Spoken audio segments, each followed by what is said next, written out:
हरे कृष्णा। इस वीडियो में हम कार्तिक मास महात्म्य में अध्याय 10 का श्रवण करेंगे। राजा पृथु नारद जी से बोले कि हे श्रेष्ठ नारद, आपको प्रणाम है। कृपया अब यह बताने की कृपा कीजिए कि जब भगवान शंकर ने अपने मस्तक के तेज को क्षीर सागर में डाला तो उस समय क्या हुआ। नारद जी बोले, हे राजन, जब भगवान शंकर ने अपना वह तेज क्षीर सागर में डाल दिया तो वह उस समय शीघ्र ही बालक होकर सागर के संगम पर बैठकर संसार को भय देने वाला रुदन करने लगा। उसके रुदन से संपूर्ण जगत व्याकुल हो उठा, लोकपाल भी व्याकुल हो गए, चराचर चलायमान हो गया जगत। शंकर सुवन के रुदन से संपूर्ण ब्रह्मांड व्याकुल हो गया। यह देखकर सभी देवता और ऋषि मुनि व्याकुल होकर ब्रह्मा जी की शरण में गए और उन्हें प्रणाम कर स्तुति करने लगे। उन सभी ने ब्रह्मा जी से कहा, हे पितामह, यह तो बहुत ही विकट परिस्थिति उत्पन्न हो गई है। हे महायोगिन, इसको नष्ट कीजिए। देवताओं के मुख से इस प्रकार सुनकर ब्रह्मा जी सत्यलोक से उतरकर उस बालक को देखने के लिए सागर तट पर आए। सागर ने ब्रह्मा जी को आता देखकर उन्हें प्रणाम किया और बालक को उठाकर उनकी गोद में दे दिया। आश्चर्यचकित होते हुए ब्रह्मा जी ने पूछा, हे सागर, यह बालक किसका है? शीघ्रतापूर्वक कहो।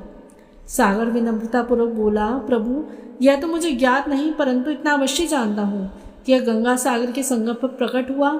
इसलिए हे जगत गुरु, आप इस बालक का जात कर्म आदि संस्कार करके इसका जातक का फल बताइए। नारद जी राजा पृथु से बोले, सागर ब्रह्मा जी के गले में हाथ डालकर बार बार उनका आकर्षण कर रहा था। फिर तो उसने ब्रह्मा जी का गला इतनी जोर से पकड़ा कि उससे पीड़ित होकर ब्रह्मा जी की आंखों से अश्रु टपकने लगे।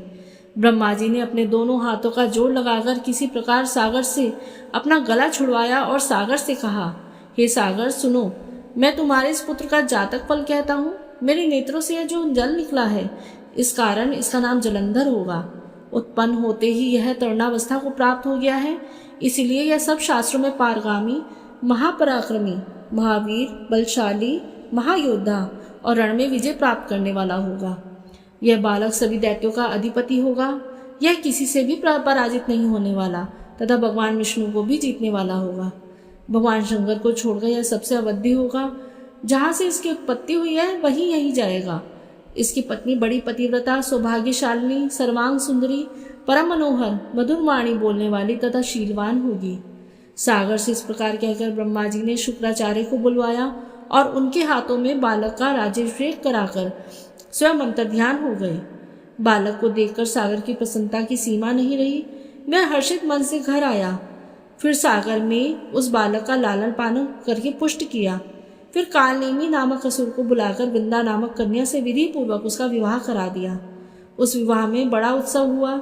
श्री शुक्राचार्य के प्रभाव से पत्नी सहित जलंधर दैत्यों का राजा हो गया।